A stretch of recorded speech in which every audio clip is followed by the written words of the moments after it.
Dane, sometimes I like to go a little introspective with you and the memes. I like to get a little deep. You want to get deep a little bit before we get too deep into these? Question. Is it better that your crush, the woman that you adore, the person, let me rephrase that to be more... The Xi or Xi Jinping? Yeah. Kung Fu. Anyway, I didn't know what else to say there. You stumped me. Is it better that your crush knows that you exist and hates you? Or option B. Hate's such a strong word. Well, you just discussed her. Let's remove repulsed by your existence. Yeah. But is aware of it. However, option B. Doesn't even know you exist. Like, oh, I don't know. Who are you again? Like, when you send the text, she goes, new phone, who dis? Like, bitch, I just helped you out with your math homework. What are you doing? Like, all right. So you want to hear my answer to that question? Yes. I asked you a question. I didn't know it was rhetorical. It wasn't rhetorical. Okay. So not to make it biblical, but this kind of reminds me of a Jesus quote where he's like, why does it always be Jesus? Either, and I'm going to completely butcher the quote, but like, for my Father, be either cold to him or hot on fire with love for him. I'll vomit you out of my mouth. But if you're lukewarm, I'll vomit you out of my mouth. Yeah, I remember that one. So I treat the whole doesn't know your existence as kind of being the lukewarm, like vomit you out of my mouth kind of thing. Versus if she's repulsed by you, there's something there. There's nothing. That's something to work with. But if you pulled her ponytail enough, eventually, with women, you can turn that ship around. That's what I'm saying. You can turn, but no, the repulse thing. Yeah. Like eventually you can, it takes a little while. It takes a lot of doing, but you could eventually get that ship turned around to that Suez Canal. Right. It takes a lot of doing. But she doesn't, you're not even on her radar or its radar or their radar or whatever. Like that's harder to come back from. Agreed. Because then you have to start acting extra. And then when you start trying too hard, you start trying to get noticed. That's when you trip over your shoelaces and you mess up and Yeah. I don't know. So I'm pretty definitively in repulsed, hated, whatever you want to say. I'm in that camp. I feel like I could win her over. It's like when you walk into a lesbian bar. It's like, so you're telling me there's a chance. They just haven't had mine yet. They just don't know.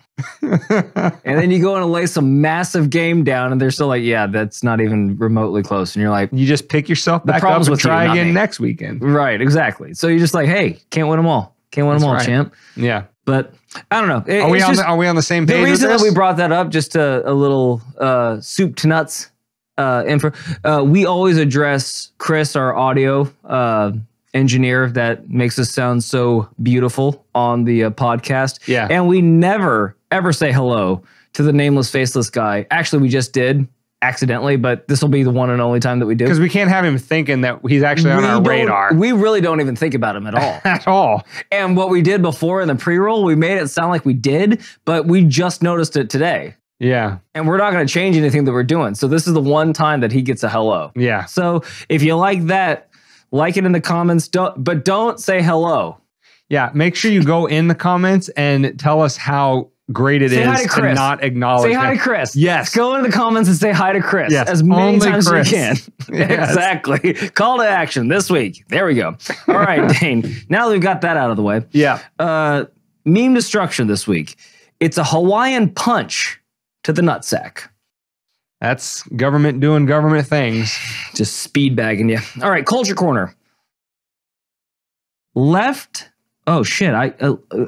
David's having trouble. My chicken scratch is failing me at the moment. Left hates red ideas. Lord, it's a damn shame. It is a damn shame. Epstein, Fauci and Collins get paid while Japan has some killer numbers. That's not very good. You do. It'll make sense when we're in. That's the point. Yeah. Yes. You give them a little. Are you like out in the Sahara and David's little quips like just little water drop on your tongue? I got to stick around to the end of this one. Yeah. He's got a full glass of water for you. That's worked like 3 times in the 159 episodes that I've done this in. And they probably just like skip through the other shit to the main topic. And then the main, do you want to say this? Do you want to tell them what the main topic is? Because you're pretty fucking... I don't know. If you got something quick. No, it's not. Believe me, I'll talk plenty during the segment. Javier Milei. I'll say plenty. I'll say plenty. Oh, this is a fine. What is it? Well, this is a fine song and dance. Fine kettle of fish. I'll say plenty. All right. Anyway, Javier Milei is Dane's new superhero. Yeah. Yeah. And we don't know if that's how you pronounce his last name. We're doing it phonetically. You're a shitty fanboy. Yeah, I know. Listen, I, like most of the world, just found out about the guy this week, and nothing but good things so far. He's already slid up in his DMs a couple of times. That's right. Has no idea what Dane is saying because he's speaking. As a matter of fact, I think I'm going to buy an Argentine soccer jersey with his name on the back. Forget Messi. Who even is that guy? Give me some Milei jersey. He didn't mean that. He's it's not that bad. We'll discuss it in the segment. Let's. You ready to jump in? Let's do it. Let's get glizzy.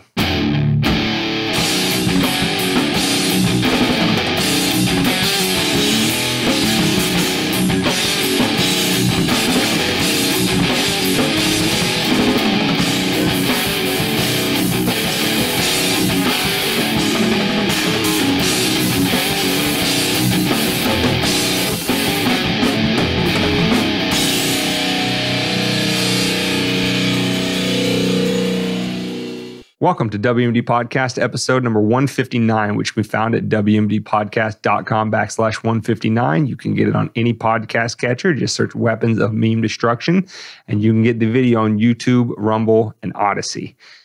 David, let's jump into the meme segment this week, which is... What did you say? The Hawaiian Punch? The Hawaiian Punch in the nutsack. Punch. Yeah. A lot of bad stuff going on out in Hawaii. Some massive fires that have displaced a lot of people. And it's not just a lot of morbidly obese people wearing Hawaiian shirts and leis. That's typically what the horrific shit's going on. And they're playing, aloha, aloha. Are you talking about the tourists? Yes. Oh, that's usually the worst part of Hawaii, right? What do they call them? Yeah. They don't call them locals or whatever. They call them whatever they are. But anyway. Wait, I thought the tourists are not locals. What are you talking about? They have like a name over there that the actual locals call like the Audis or something like that or whatever it is, because they come in and they just act inappropriate and then leave. Okay, sounds like most of Americans. They show up. I was gonna say, look, take a picture of me. I'm holding up the Leaning Tower. Oh, or I'm gonna lay down. Look at me. I'm on the Eiffel Tower. Oh, like fucking Americans. I'll say it for you guys. Fucking Americans. Anywho, that has nothing to do with the segment we're talking about. Add some levity here. Yes, the levity is needed because, as you know, Howlies. That's what they call them. I think. Back me up, my Hawaiians. Anyway, go ahead. Sorry. All right. Anyway, for the third time, we're trying to start this segment. The two-headed meme monster going on with the wildfires in Hawaii is A, it ain't the government's fault. It usually is. And B, when disaster strikes, government is here to help. They never are. And in the context of the Hawaii wildfires, the bugaboo from our wise overlords that if they only had a little bit more power, everything else would be fine and none of this stuff would ever happen, are saying that, don't you know, damn it, cow farts in the Midwest have caused wildfires in Hawaii. That's right, ladies and gentlemen, climate change. The grand explanation to everything bad that happens in the world these days, climate change is the reason that the wildfires have occurred. Dane, if it David, does that even sound like it passes the laugh test? If it truly is, you mean, I see what you did there. The pun about cow farts and laughing because farts are funny. Is that what you're doing there? That's exactly what I was doing. I have every inkling that it exactly wasn't what you're doing, but I appreciate that you try to glob onto it. Put it this way, Dame, to answer your question in a roundabout sort of way, I think if cow farts are the inevitable, were the key ingredient to our demise, I don't think we as a species deserve to live past them. Does that make sense?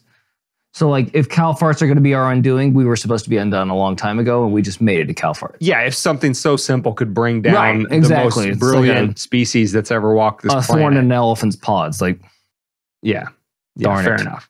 Now, you won't be surprised to learn that this meme of it's climate change's fault has been easily debunked, because it's like these people that want to blame these big existential things that just magically are like nailing jelly to a wall. Like it's impossible to kind of like Donald Trump. Really pin down a solution. So that's what they gravitate towards, because if you can't pin down a very finite solution, well, then you just have to give them unlimited power so they can figure it out as they go along.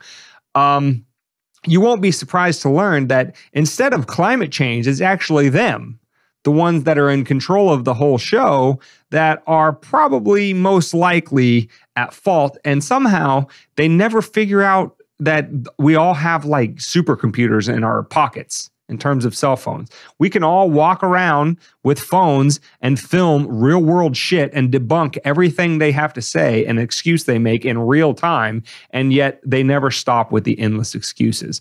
Because if you've been on TikTok or virtually any other social media this week, you've seen a lot of videos from locals impacted by the wildfires that have been showing that the likely cause of the wildfires was not climate change or weather, or some conspiracy theory said it was some grand space laser. It's actually something as simple as downed power lines, because the power company in Hawaii, the Hawaiian Electric Industries, Inc., was so derelict in their duty, they did not keep the trees around critical power infrastructure trimmed back. Some trees made contact or fell on some lines, and next thing you know, you have massive fires. So, shocker, the ones with all the power have fucked up once again, and this time royally. Well, at least they had the alarm systems that went off, right? So the early alarm systems, did they go off? Yeah, and it was a very orderly evacuation of people in harm's way. And then they still had communication with their loved ones, and there was very direct orders. They tried to put out the blaze, like with the firefighters and all the people that the taxes paid for by the people that lived on that island. Yeah, and they very effectively and efficiently managed resources in terms of the help to get in there. You know, firefighters, people that could, help evacuees, but also get in there and put a stop to the fires before they destroyed too much. And made sure that all the survivors and the people that made it out, were taken care of while they were watching their homes and all their lives burn. They definitely didn't spend their time restricting food, water, other resources that were needed by the stranded residents on the island. They definitely didn't restrict those resources getting to those people over the last few days. Well, I mean, okay, so they fucked up at the beginning. And then they did everything right after. And then they nailed it right after. Absolutely. Which is, do you want to say it, Dan? Or do you want to just leave it sarcastable over here? I think you could say it. If you didn't pick up on it, that was pure sarcasm that happened after that. I think our video people got it. They're seeing the but the audio only. They're like, what's all this silence? Right. well. Why are they saying all these things that are good about the government? Don't Dana and David hate the government? Yeah. It's 159 sheeple. Wake up. Because just as everything the government does in terms of, whatever act they pass is going to accomplish the exact opposite thing. When David and I are telling you that they did all of these great things, then you know that they did exactly none of those things. Because even if they did, you know what? Let's be honest. If they did those things, number one, we aren't going to give them a pat on the back, because that's what we pay you fuckers for. That's what you keep telling us that you're there for. So I'm not going to commend you for breathing as a human. You're just there to keep doing that. Now, if you go and cure cancer, commendable. But what these guys do is they just, and hold on, Dane hasn't read me in yet, but I'm going to go ahead and assume that their answer to not doing any of those things that we aforementioned is going to be because they didn't have enough resources. They didn't have enough tax tax money to be able to get in there and really mix it up. So it's going to come back onto the people's fault that we didn't give them enough power to save us from the problems they created for us. You know, if only, Chauncey. I think this is the first time this has ever happened in the government, by the way. Yeah, I think so. It's been going swimmingly up till now. Damn it. If only that it was just a mere lack of resources and those damn libertarians quit getting their way and keep defunding the government. That way they can't stop this crazy stuff when it happens. Idiots. It's actually not that, because David and I have a couple data points for you to, plot on your own little conspiracy wall back here and see if you can figure out what's probably the more likely explanation here. So I've already mentioned for you that the name of the electric company that's supposed to be running the show over there, which couldn't even bother to pay some industrious high schoolers $10 an hour over the course of a summer to go trim back some trees away from a freaking transformer. That company is called Hawaiian Electric Industries, Inc. And I went on to money.cnn.com just to, do some little sleuthing around and figure out who are the major owners of HawaiianElectricIndustries.com.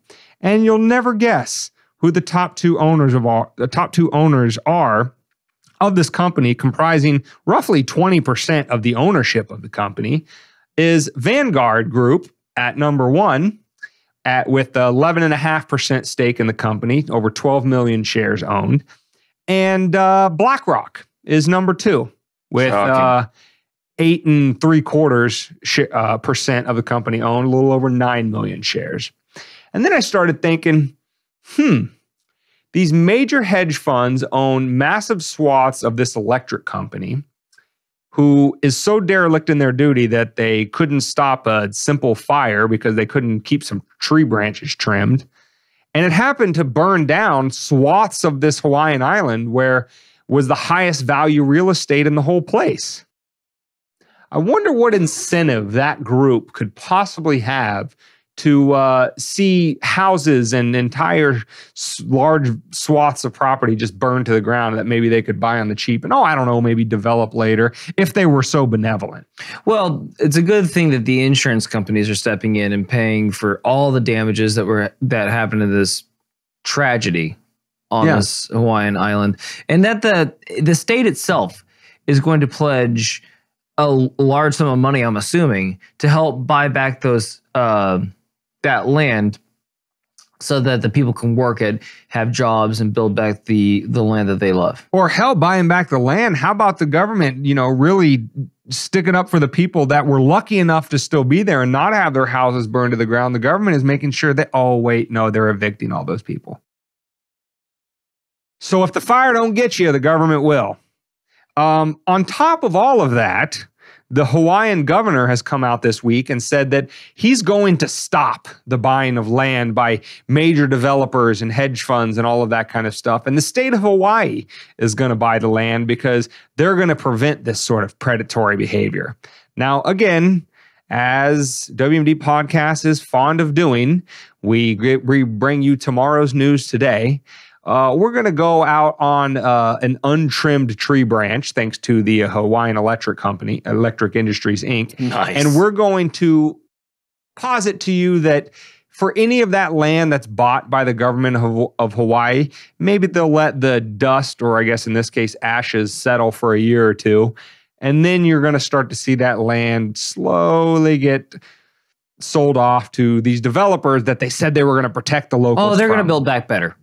Yeah. Speaking of, they usually do. Speaking of Biden, I'm sure Biden's come out with a statement of how tragic this is, because every president, whenever something like this happens, comes out and says, we're going to take care of those people. We got to make sure that they're Americans, no matter how far away. He came out with the statement this weekend, right? Or this week, right? To his credit, this is the clearest statement I think I've ever heard him have on a subject. Oh, perfect. Now, granted, it was like 4 words.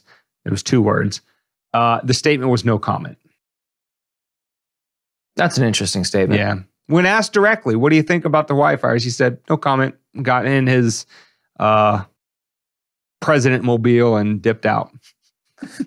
The Trump. What is it? I don't remember what it's called. What are they called? It's the called Pope the Beast, I think. The Pope Mobile. Yeah. No, yeah. Like the president's one, I think, is called the Beast. The Beast. Yeah. Beast 1 and Beast 2 because they're so fucking creative over there. Yeah. Anyway, well, that's good. Well, is he getting some? I mean, we're sending so much money over to Ukraine. Can't he get a couple of shekels and send it over to Hawaii? Oh, yeah. It's a couple shekels. I think I saw a report that the local residents, which is about 13,000 people, are going to get $700 per person, which comes out to about $1.9 million if my back of the napkin math is right. So we got $1.9 million for the victims in Hawaii. Last I checked, U.S. citizens. And in the same week, Biden asked Congress to appropriate another $40 billion for Ukraine. It's almost like they don't care. It is. It's almost certainly, definitely, unequivocally exactly like that. Well, at least we live in the home of the Whopper, I guess. At that point. Listen, David, I'm just happy that those rich men north of Richmond have got our best interest in mind. Lord, it's a damn shame. Yes. Thank God they've got it all figured out and can tell us exactly how they're going to... Don't you worry about... Take two. Don't you worry about Planet Express. Let me worry about blank. It's the business. It's the business thing. There's a business guy from the 90s that came alive in Futurama, and he was chaperoning or teaching Fry about the ways of how to do business. And that was one of the phrases, like, don't you worry about blank. Let me worry about blank. And I'm like, that's so perfect for all politics. It's like, listen, I know that you've got concerns about growing your family. Don't you worry about that. Let me handle it for you. And how he handles it, he goes and fucks you over and makes it harder for you to raise your family while he's getting paid. It's easier for him, though. Yeah. It's totally cool for him. Yeah. So all these rich men north of Richmond, what are they up to? I'm sure they love that song, by the way. It's a real slapper. It's a humdinger. It's taken the, it's got 22 million views, and it's only been up 10 days. Yeah. It's, if you haven't heard it, again, just Google Richmond North of Richmond by a guy named Oliver Anthony, and it is a cultural phenomenon. Now, the song, when you hear it, is going to resonate. It doesn't even matter. First of all, it cuts across all socioeconomic, religious, racial, any sort of demographic alleged divide that there is out there that those Richmond North of Richmond like to. Oh, and by the way, I figure we should clarify that for our Australian listeners that may not be 100% up to date on, the U.S. geography. They don't know where Richmond, just north of Virginia is? Just north of Richmond, Virginia is Washington, D.C. So the song that says Richmond North of Richmond is talking about all the D.C. elites, the politicians, the people that this podcast regularly rants and rails against because they think that they have better control and can better manage your life than you can. So whether it's you, the capital of Australia is Sydney, correct? I want to say that. Anyway, yes. If I've insulted you and that's incorrect, I apologize. Is that a trick question, Dave? No, I wasn't really sure. But what I'm saying is that the song Richmond North of Richmond, to the extent that it resonates with the American population, it resonates with people all over the world. Just look to your power center of government in whatever country you find yourself in, and you will find that the same things being complained about in that song within the American context also applies to you and where you live. And without delving too much into the lyrics of the song, we had some comments around sort of the social commentary going on around it. Because as we say on this podcast all the time, the thing that terrifies those Richmond North of Richmond the most is when all of their divide and conquer strategies. You're going to get it. Wow. I got it. It's late at night. Strategies collapse, and we're no longer divided amongst ourselves, but we come together and realize that our common enemy is them. That's what terrifies them the most. That's why this song has been transcendent. That's why this song cuts across all of those artificial divides in society and coalesces the people around the idea of realizing who their true enemy is. And that, my friends, is exactly what they're terrified of.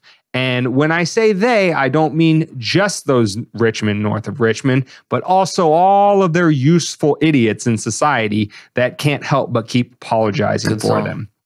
And for those of you who aren't aware of what a useful idiot is, this was a coined term, or at least the credit for it is given to Vladimir Lenin.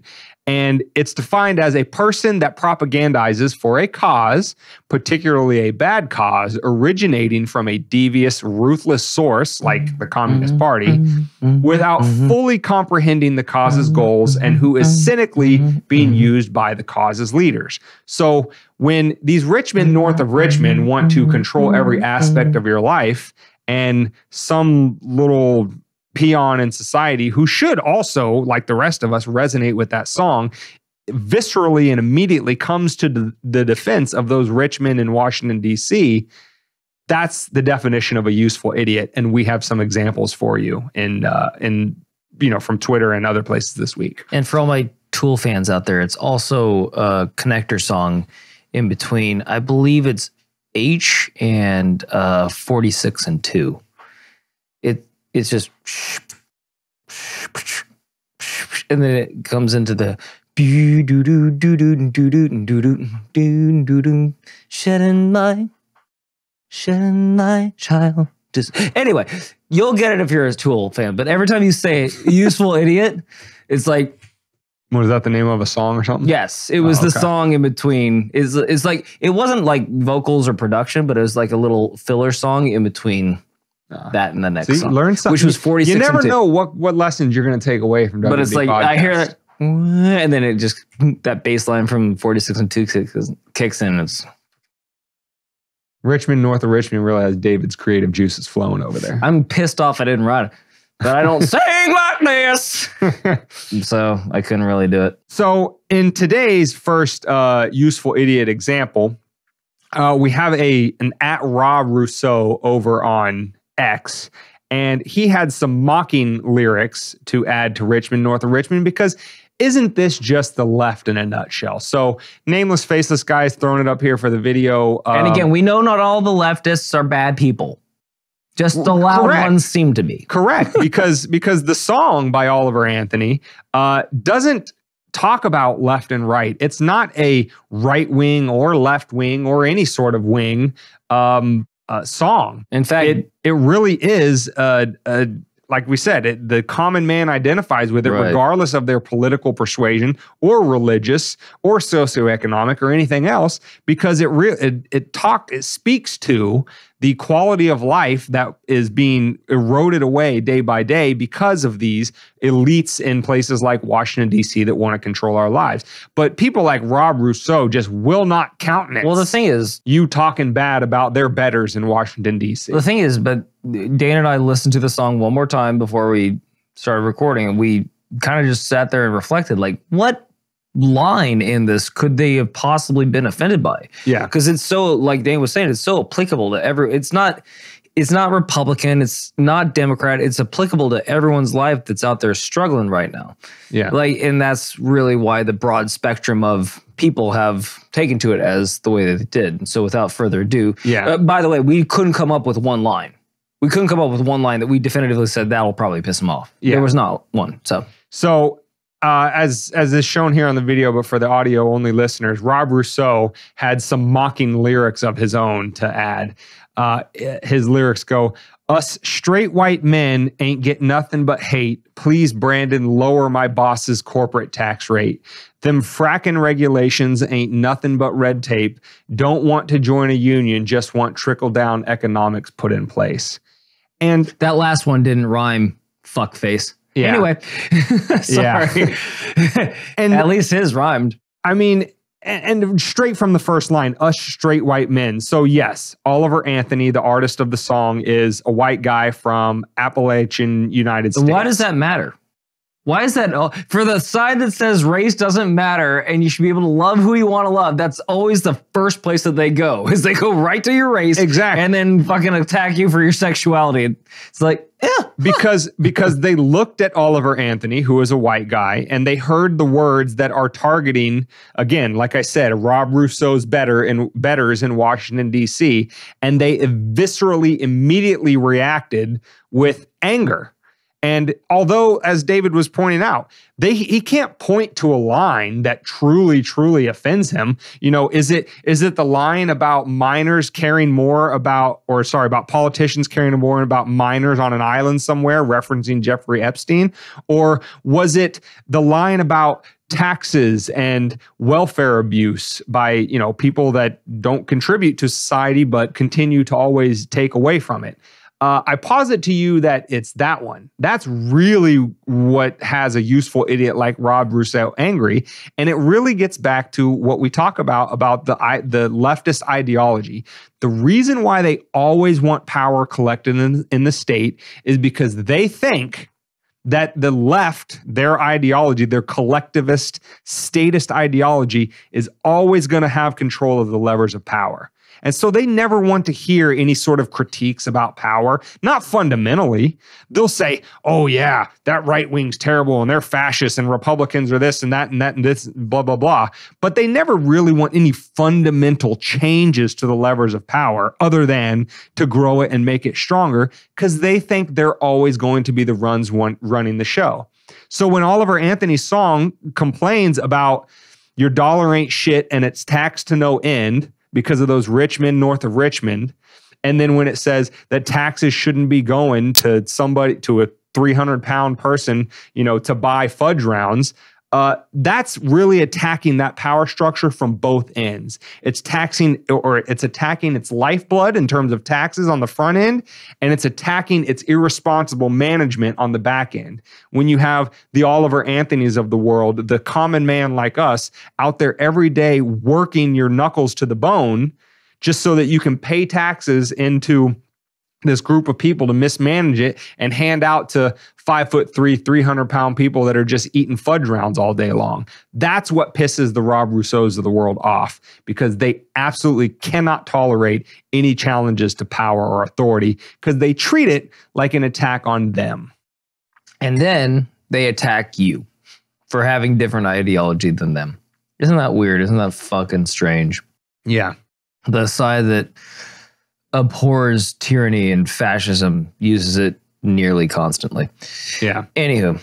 And, you know, we have I'm not even going to go into the article, but it's from The Guardian. But the title just kind of tells you that these people are so binary in their thinking. You know, it would be nice if they took their gender ideology and they applied it to actual critical thinking or the political spectrum, and not being binary in their thought process. It's either good or it's evil. And I'm on the side of good, and everybody else is on the side of evil. But that's what this title from a Matthew Cantor writing in The Guardian, the title says, Richmond north of Richmond punches down. No surprise, the right wing loves it. Again, not a right wing song, not right or left wing. And if your only thing that you can point to about punching down... Did they interview him and explicitly ask him all the questions and all of his ideology? Of course not. So they're just assuming all these things. Of course. Because he's a white man. Yeah, he's a playing a banjo. Yeah, he's playing a... hollering in a fucking field. He's playing a genre of music that is traditionally frequented more by, yes, white, blue-collar, redneck, hillbilly, whatever you want to say. Like, that's usually the demographic that listens to country music more often than not. And so again, you can pigeonhole that group and say, oh, well, these are just, you know, right-wing fascist grievances. Whatever and happened to just loving your goddamn neighbor? Whatever happened to that? Anyway, on to the Guardian. Yeah, and then the last thing that Nameless Faceless Guy is throwing up here is the meme that really explains it all. It's a picture of somebody with the hammer and sickle shirt on, you know, because communists are always about, we're fighting for the working man and we're the international group of brotherhood, and that's why we like unions, and we're trying to help the common man fight back against the greedy capitalists and blah, blah, blah. And so anyway, it has the communist that says, I support the working class. And then the next slide is clearly an oil rig worker. He says, well, a shucks. member of the working class. Well, shucks. Good to hear, friend. And he's got his he's got his cross on for Christianity. He's got his Confederate flag in the back of his truck and the oil rig in the background. And then the leftist is repulsed by his offer for a handshake. And that is exactly what the Rob Rousseaus and the Matthew Cantors of the world are.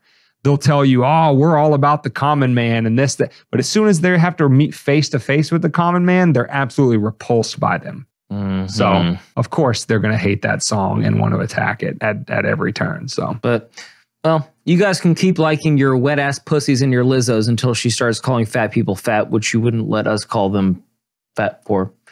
Yeah. It seems to be working out so swimmingly for you guys on that side. Anyway, enjoy. Yeah. Epstein didn't kill himself because he didn't. Fauci and Collins get paid, and Japan has some killer numbers. Dane. Yeah. Care to break that down for us? On the Fauci and Collins section, and I really don't think that we need to censor this on YouTube because we're just saying numbers. What cannot speak, cannot lie, right, Dane? We'll see if we get it nuked. We'll see. You're going to risk a strike. We're risking a strike. Okay, maybe we should leave it to Nameless Faceless Guy and Chris. Yeah. Hi, Chris. How you doing, buddy? We're going to turn over editorial control to you guys to tell us if you think that this segment is going to get canceled. So if we're fading away right now, you know what they answered. Yep, exactly. So this is kind of a double whammy in today's Epstein segment. The first one is an article from the Gateway Pundit, and the title says, recently released documents reveal Dr. Fauci and Dr. Collins received at least 58 holy shit vaccine royalty payments from Big Pharma and Chinese and Russian entities. I think what I'm going to do for this whole segment is just say, I'm shocked. Yeah. So, if I may, I'm shocked. Well, and I mean on that. Now, listen, in the show notes page, down in the comments down below, I'm going to put the links to all these articles. The one about the Richmond North of Richmond, the Culture Corner segment, the Hawaiian fired origination articles, this article, so you can read them for yourselves. It doesn't really, that whole aspect of Fauci and Collins getting a bunch of royalty payments, although it's, I guess, shocking for the adherents to the Fauci and COVID cult to hear that he may have had some conflicts of interest. Not to probably the people that tune into this podcast, but again, those show notes, these articles that we share with you, are not just for you.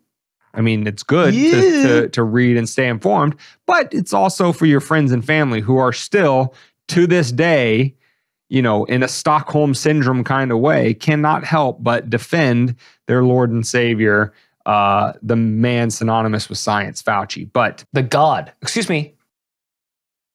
science. Yes. But in this article, I'm just going to read one short paragraph, or maybe two.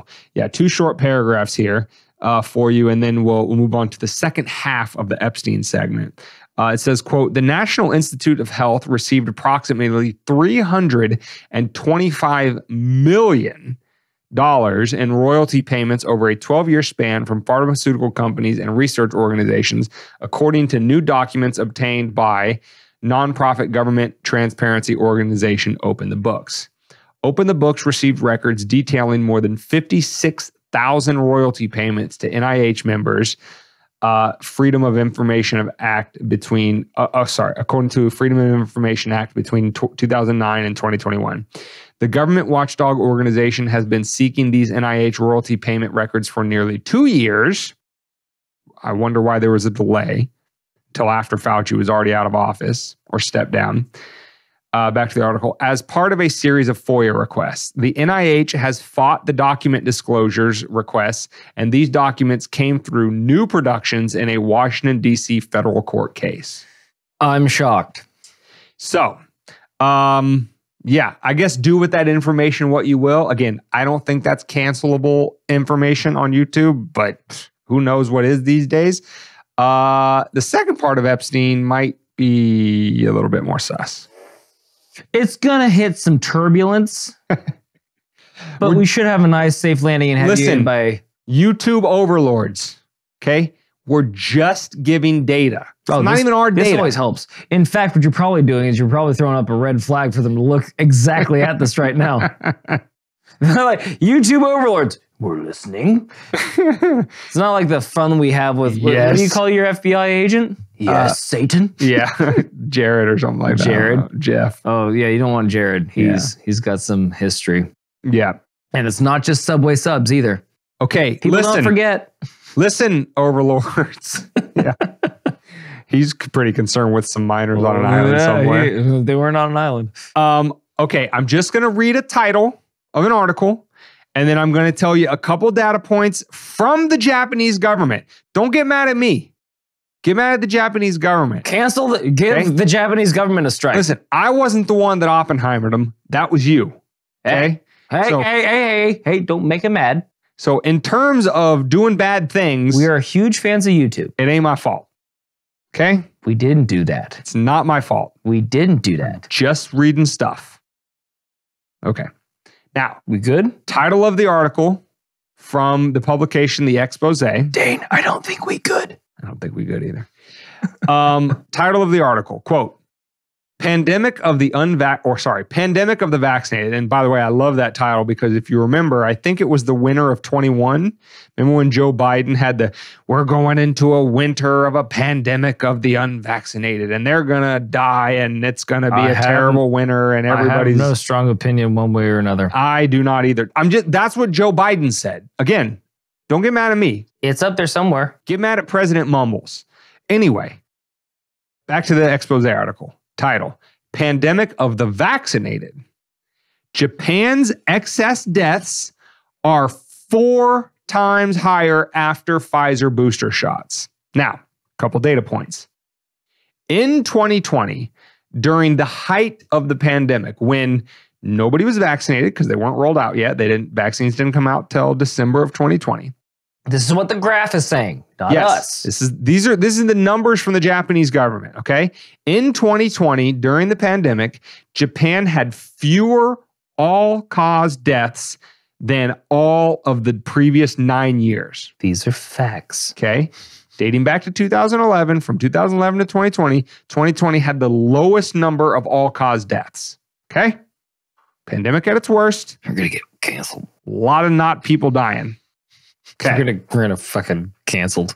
On December 1, 2021, vaccines have been roughly out for a year by this time, Japan started administering the 3rd dose of booster shots of Pfizer-BioNTech at the end of 2022. So another year after that 3rd booster, 83% of Japan's population was fully vaccinated. Hooray! They must be some really smart folks over there. Yes, that's great. That's one of the highest uptakes in vaccination amongst any of the developed or any country in the world, especially or in particular developed countries of the world. 83% uptake. That's fantastic. Those are great numbers. Those are not rookie numbers. Those are herd immunity numbers, right? Those are Matthew McConaughey numbers. That's what we were. Listen, again, not my words. Those numbers, that level of vaccination is exactly what Fauci and Collins and Peter Hotez and all of the experts told us we needed to get. I don't even think that high. Over 75%, I think they said. Expanding too much. Sorry. If this is for the YT, we cannot be doing that. Okay. Anyway. Facts and figures. 83%. That's good, according to them. All right. Here's the kicker. During 2022, Japan experienced men having bigger wieners and women having fuller breasts. No. Damn it.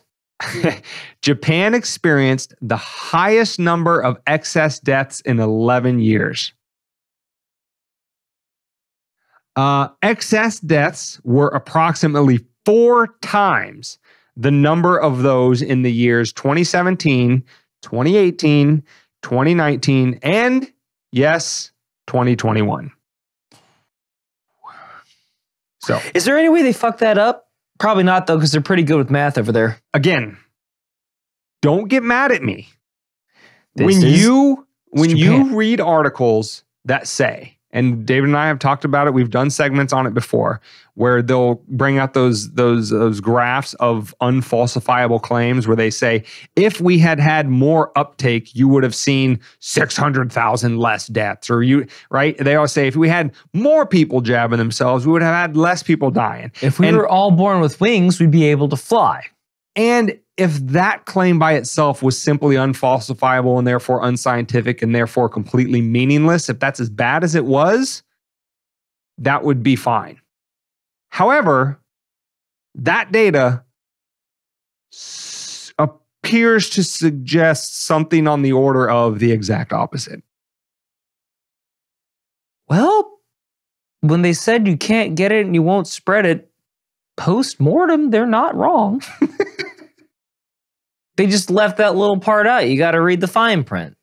So I'll see their unfalsifiable, unscientific, meaningless claim, and I'll raise them with real-world actual data from government agencies. Japanese math. You can't fuck with that, okay? Good luck trying. Good luck. You seen those guys play fucking video games? They're insane.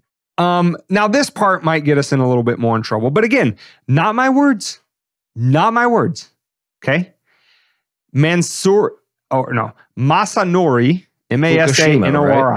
Masanori Fukushima. Isn't that the plant, the nuclear plant that went I'm sure that the name is. Do you think he has any relation to that plant? Probably not. That's his brother or something? Probably not. Damn it.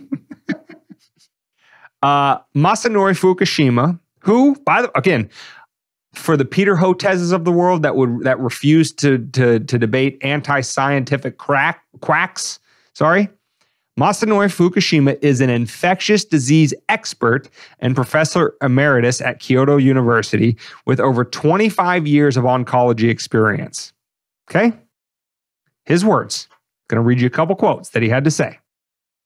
Quote, "Today, we filed a lawsuit against the Japanese government for cancellation of the administrative action." And that's the constant pushing of young, healthy populations to continue to take this thing.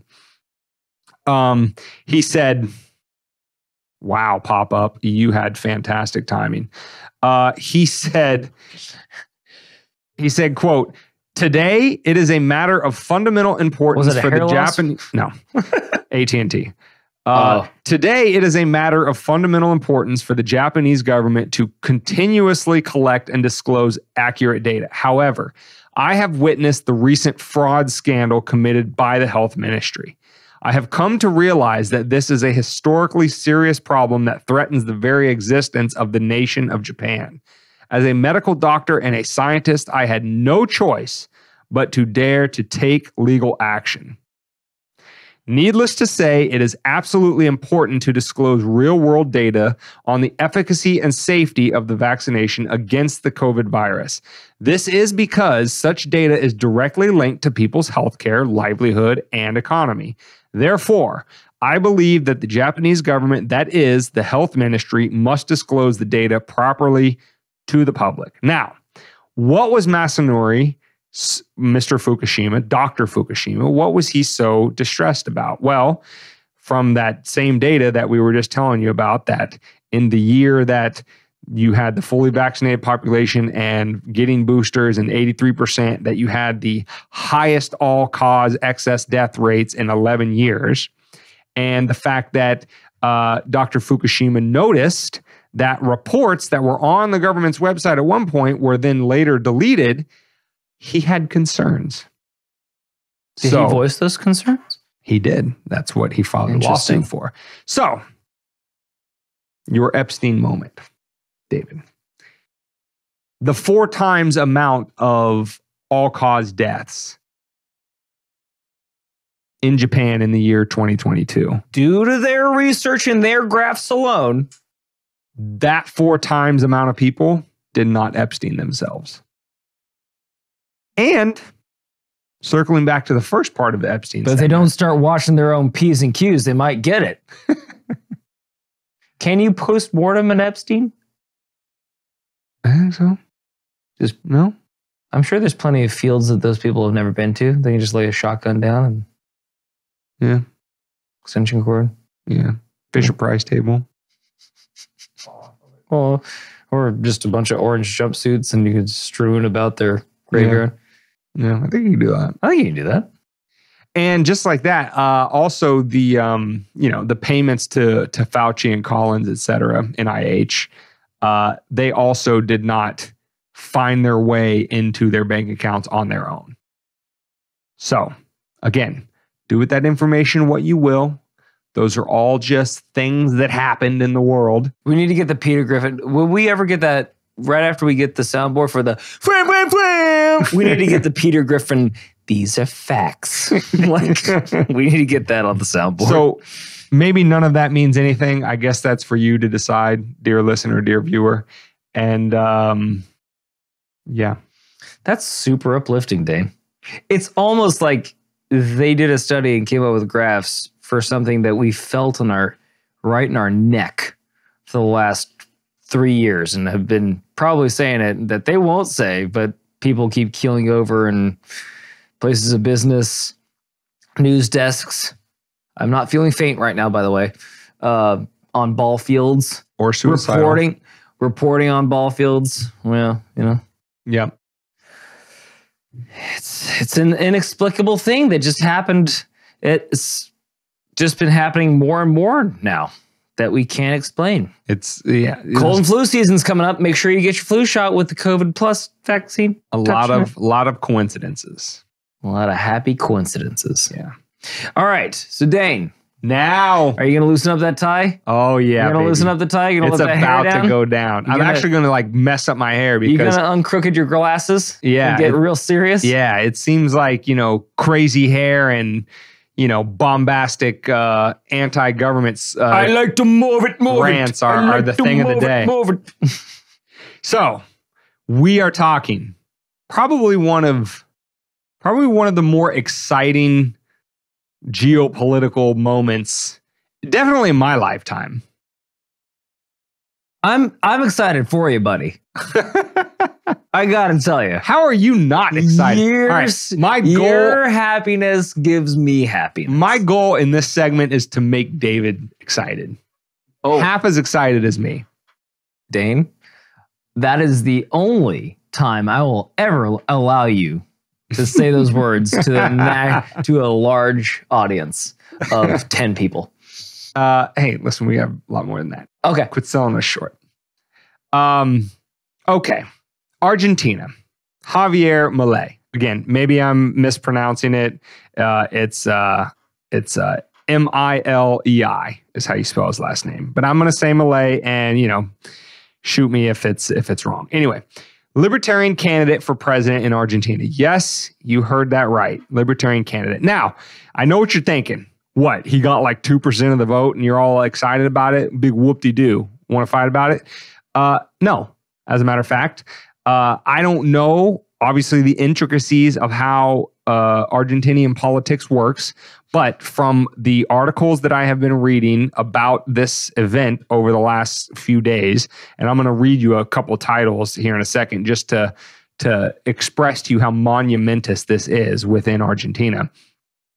Basically, my understanding is just like in the United States where they have primaries, for the Republicans and the Democrats, and then whoever wins the nomination from those parties goes to the general election, et cetera, is that I understand Argentinian politics to be like they have a primary for the general itself, where the candidates from the different parties all have a primary, which took place this last week. And then later this year, maybe it's in November, just like the American elections, or, if it's not, it's just a few months later. The actual general election, where if you win that one, you become the president of Argentina, that happens later. And according to the political pundits on Argentinian politics, if you fare well in the primary, it's a pretty high likelihood that you are going to fare at least that well, unless you completely your campaign implodes. You're going to fare at least that well or even better in the general. And that's why what happened this last week, which is so important. Javier Milei, which is the candidate for the Libertarian Party in Argentina, got 30% of the vote.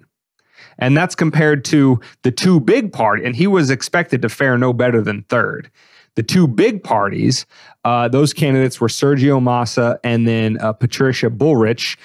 Those two candidates from the major two parties got roughly 28 and 27% respectively. So not only did Javier Milei take first instead of third, he's ahead of second place by a full 2 percentage points. And his popularity is only expected to grow over the next few months. So as we sit here today, there's a very real likelihood that the next president of Argentina will be a libertarian. And now I know what you're saying. Before I turn it over to David, you're saying, Dane, what's the big whoop? Aren't you always complaining about libertarian candidates anyway?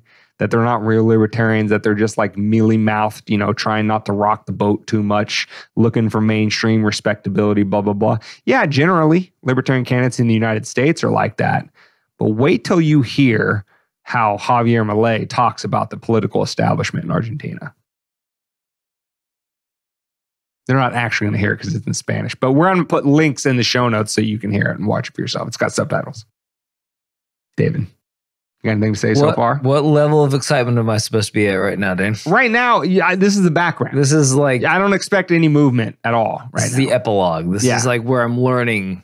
Exactly. Where you're learning with Batman the Begins. Correct. Within the trilogy, this is Batman Begins. This is like he's going to go fight in a prison, get his guard up, then he's going to meet Ra's al Ghul, then he's going to get trained. Okay.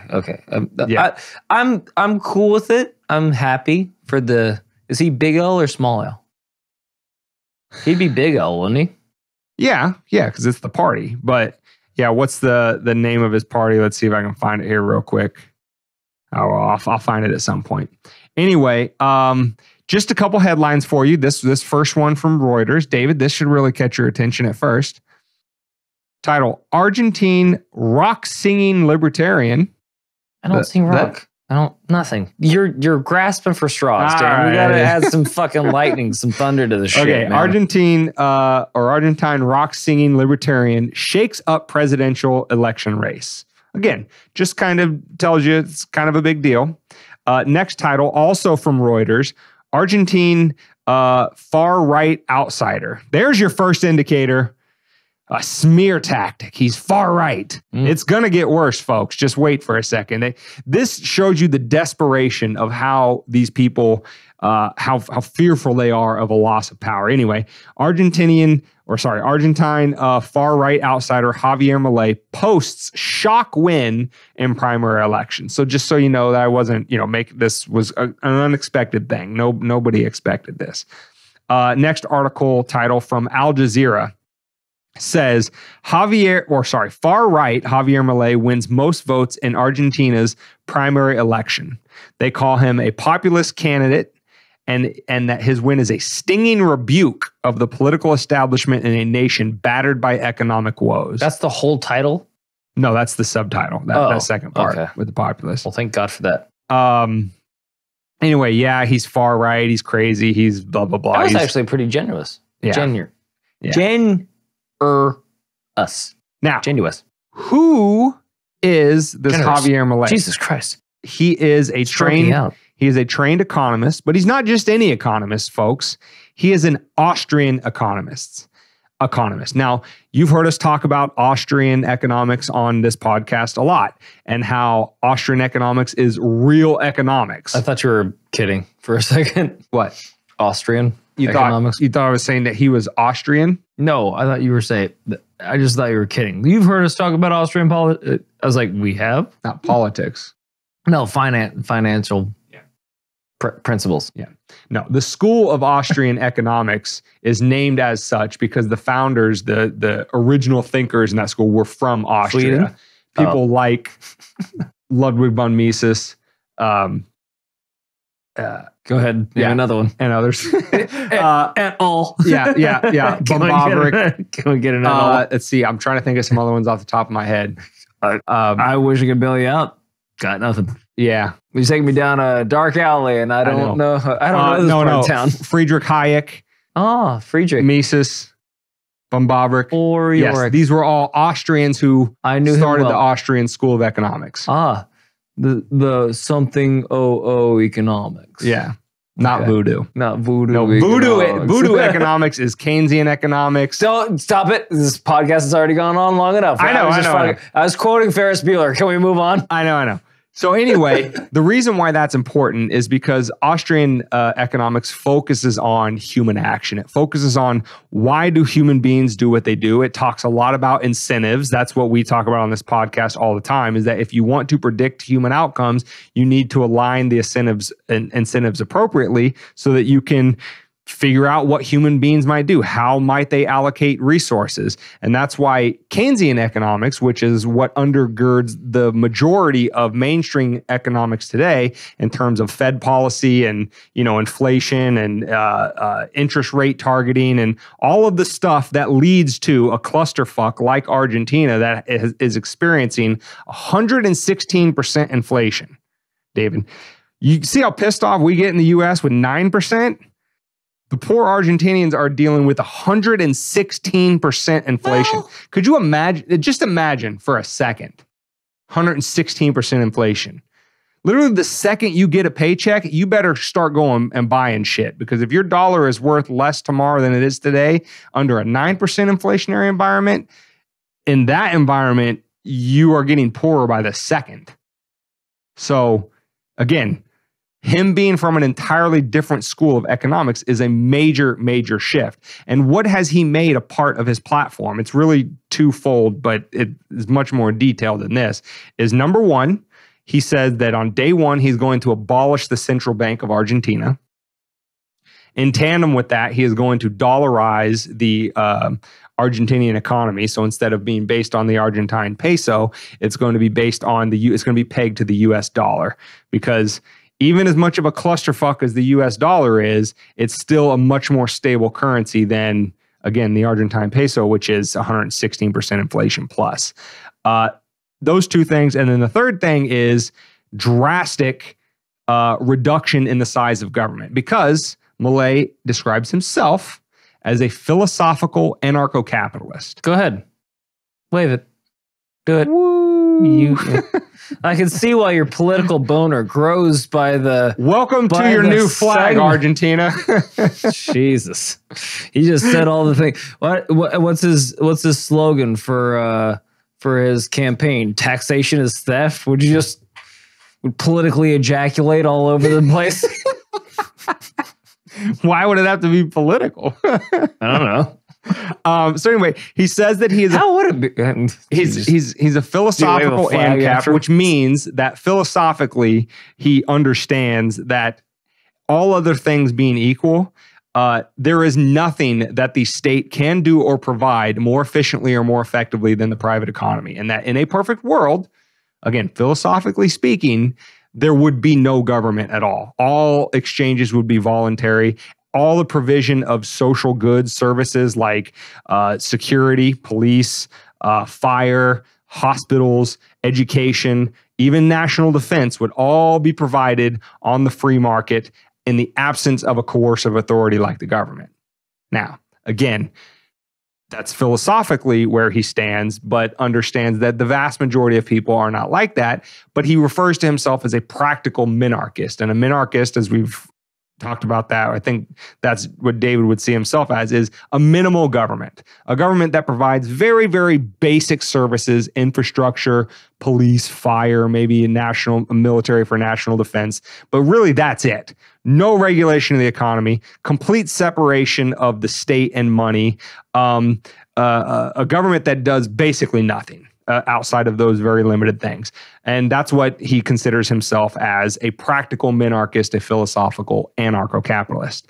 And this is a little bit of an inside baseball one, but he has a dog named after Murray Rothbard. Murray Rothbard is one of the greatest thinkers in all of libertarian thought. He is the forefather of the whole concept of anarcho-capitalism, very prolific, and has written on damn near everything you could possibly think of, from economics to history and everything in between, really giving the educational and theoretical underpinning to what it means to be a Libertarian and ANCAP, what yada, yada, yada. So the fact that he has his dog named that also tells you that this guy is who he says he is. And just a couple proof points on him as an individual. He was elected to the Argentine Congress 2 years ago. And since then, he has raffled every paycheck he's ever got. Because again, that's living, that's practicing what you preach if you say that taxation is theft and that all government salaries based on taxes are illegitimate. He doesn't keep any of his salary from his time as a congressman in Argentina. He raffles off his paycheck to a local citizen every time he gets it. He has not introduced a single bill in his time in Congress, and he has voted against nearly every bill that has come up for a vote in the Argentine Congress since he's been elected. So, Javier Milei is who he says he is. They are who we thought they were. David, have we moved the needle at all yet? On my excitement? Yeah. Very minimally. But I could see, but hold on. All that being said, I could see how you would be as excited as it sounds like your voice is carrying so verbosely. I get that you're about this guy. So what I'm going to do is I'm going to say that I'm going to get you a bobblehead of this man. And it will probably be somewhere on your new desk in your new studio that you're leaving. Well, you know, I'm glad you say that because I want to be clear. Okay. My excitement notwithstanding, it's about what he stands for more than it is the man. Yes. Will I agree with him on probably 98% of everything? So, for example, one thing that he has said, which I vehemently disagree with, is he thinks that Ben Bernanke, the former chairman of the Federal Reserve during the 2008 financial collapse here in the United States, says that he thinks Ben Bernanke is one of the best, if not the best central bankers that's ever lived. Well, yikes. I would need some explanation from him on that one, but again, that's what he says. So again, it's not the man, it's what he stands for. Because could he get in office and not do any of the stuff that he says? Could he completely be a wolf in sheep's clothing? Could he just be talking a bunch of smack that he has no intention of delivering on? Of course, that's politics as usual. Don't beatify your politicians. However, to get 30% of the vote in, and as he points out, the culture of Argentina is very left-leaning. It's very, I'm going to probably butcher this word, socialismo. They're very socialistic. Right. Yes, in just the culture itself. And as we talk about all the time, culture is down, or politics is downstream of culture. So for that society to even vote for a guy like this, let alone a third of the vote, tells you that a massive shift in the country of Argentina is happening. And that is what is most important. It's what he stands for. Because he's not one of these American beltway libertarians that's all mealy-mouthed and doesn't want to rock the boat too much. He calls politicians in Argentina, he calls them thieves. He calls them parasites. He says that they would die in a day if it wasn't for the productive classes, the working people in Argentina that parasitic class steals from to enrich themselves and stay powerful, that those people would die in a day if it wasn't for the productive class supporting their way of life. He just absolutely no holds bars against all the politicians in Argentina. It doesn't matter if they're left wing or right wing. He's identifying the people that have been in control for all of this time, that the inflation has run north of 100% in this country, and keeping the common person in Argentina under the thumb of these assholes, sitting in the Argentina's version of Richmond, north of Richmond. And he's calling them out to the letter. It doesn't matter if they're in the right or left, and that he is the actual opposition to that. And for the Argentine people to elect him in such large numbers shows you that some major cultural shift is happening down there. Well, I will say that that's a good sign. Mm-hmm. And I will also say that I hope it doesn't take that for this country to start leaning a little more libertarian. 9% is enough. We don't need to go to 112%, right? Or 110? 116 as of the last I saw. Yeah. Jesus. That's Germany pre-World War II, right? That was that's my moral republic. Shit. Yeah. So easily. Holy crap. So what do you think? If you start selling like bed sheets, should I buy a Javier Milei bed sheet set for you? And yes. King? Yeah. Are you in a king? Yeah. King. Yeah. All right. I got you. I've got your Christmas all planned out. Don't you worry about that. It's taken care of. A nameless, faceless guy is going to throw up a graphic here that shows you the electoral results. And all I got to say to the democracy is sacred people, does that look like democracy to you? I mean, that's a shit ton of purple. Purple on this graph. I know you can't see it, but purple is for his party. Blue is for, I believe, the Conservative Party. And then yellow is for the Libertarian Party. Is for the leftist party that's currently in power there in Argentina. So the leftist party. That looks like democracy to me. I'm sure the United States government, if he actually gets elected, is going to find a reason to throw a little coup party down there.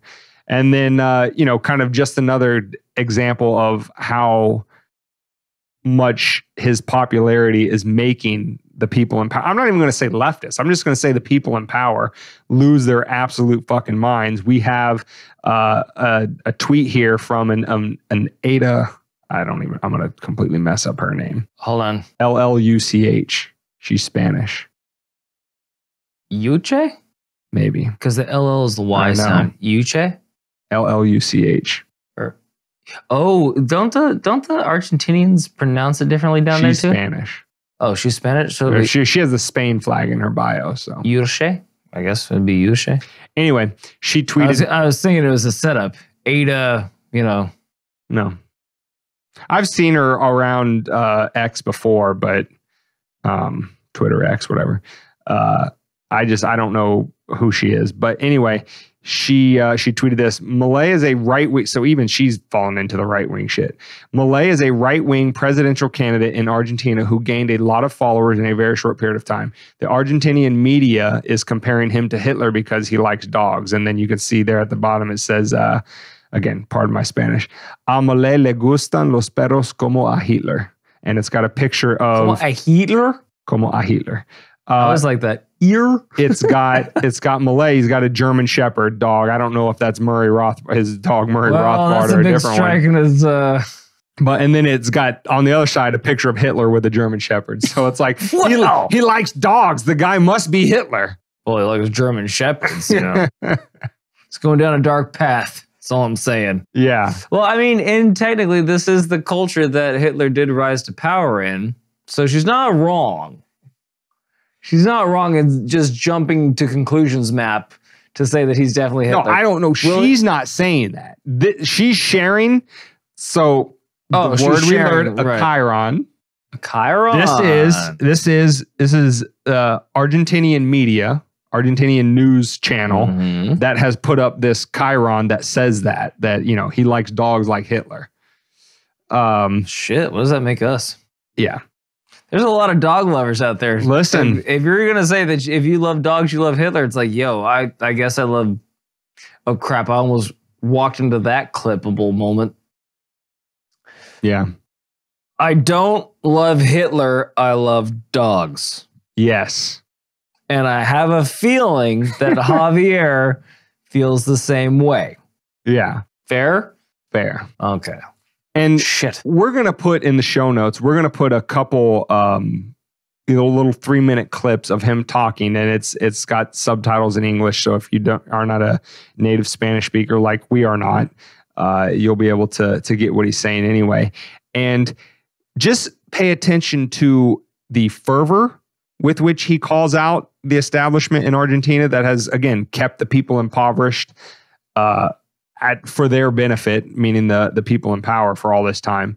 But also note how he focuses on calling out that small group of people and how he does it. Like I said, calling them parasites, calling them thieves, saying that they are not the solution to anything, they are the problem. And that the reason why those two groups, although I'm sure it's very similar in Argentina like it is here in the United States, right? Republicans and Democrats pretend all the time how much they hate each other. And it's like David likes to say, it's like professional wrestling. They pretend like they hate each other. They pretend like they hate each other over the head with the folding chair. But when push really comes to shove, they go in that smoke-filled back room and make deals that always wind up fucking over you and me, the people who resonate with a song like Rich Men of Richmond. And what he's calling out is he's saying, yeah, those people are the problem. They're never, ever, ever the solution, which is why my platform is to take away their printing press by abolishing the central bank, by dollarizing the Argentinian economy, and by eliminating as much of the federal bureaucracy as I possibly can. Because the more useless deadweight parasites that are doing nothing but constantly perpetuating their own jobs at the expense of the people, if you get those people out of the way, you will find that the people are very self-sufficient and will do much better for themselves than these thought controllers and economic and every other aspect of your life police could ever do. So the way he delivers that message is a very, shall we say, over-the-top, fringe, out there sort of delivery, which we're always told polite society will never accept. Well, polite society apparently gets a lot less polite when you're facing down 116% inflation. They're ready to take the drastic route. And he stands as the figurehead of the drastic route. But as David said, I hope it doesn't take it getting that point before we elect a similar type of personality, somebody who's willing to speak such obvious truth to power here in the United States, because God help us all if this country starts experiencing 100% plus inflation. But if he is the crack in the dam and Oliver Anthony's song is the crack in the dam, you're starting to see all around the world, the people have had enough. The masses have had enough, like a bug's life. The people are starting to realize that there's much, much more of us than there are of them.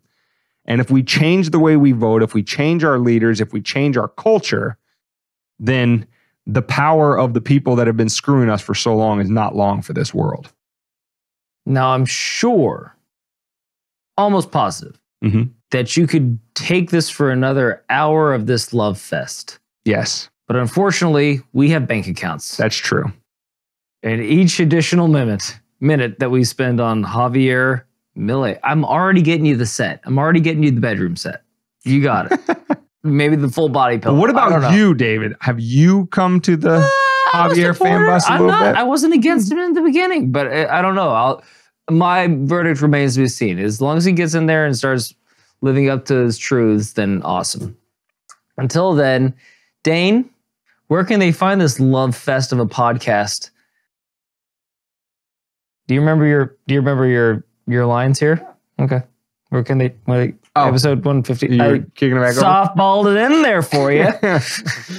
They can find this episode at wmdpodcast.com/159. They can get the audio only on any podcast catcher. Just search Weapons of Meme Destruction. They can get the video on YouTube, Rumble, and Odyssey. They can link up with us on our other socials, X, Instagram, TikTok, private members only Facebook page at $5 a month or more of support. Just go to wmdpodcast.com, the support our work tab, and you can find out how to get in there, but also one-time donation, monthly donation, however you want to help. We do have a Bitcoin wallet. Just go down to the comments on this video or in the show notes, and you'll be able to donate as much or as little Bitcoin to us as you want. You can also link up with us on, I did all the socials. Definitely join that email list over at the homepage at wmdpodcast.com. And don't forget to, if you have not already, text your name to that automated text service number 610-596-WMDP, 610-596-9637. Again, constant updates with the show, real-time notifications about when the shows go out onto those various platforms so you can go catch them, like, subscribe, and share. And then also, discount codes for merch. By the way, we have a merch store. Go there, find that stuff. Lots of ways to support the show. But most importantly, like, subscribing, sharing, and just sharing us with your friends. Word of mouth is huge to those of us in the... Especially if your friends are cute and, you know, they want to think about us and they don't think that we're revolting. Yeah. They actually think about us and we're not revolting. But even if they think we're revolting, can turn that ship around. Yeah. Turn the beat around. Well, with all that being said, memes, stay safe, but more importantly, stay free.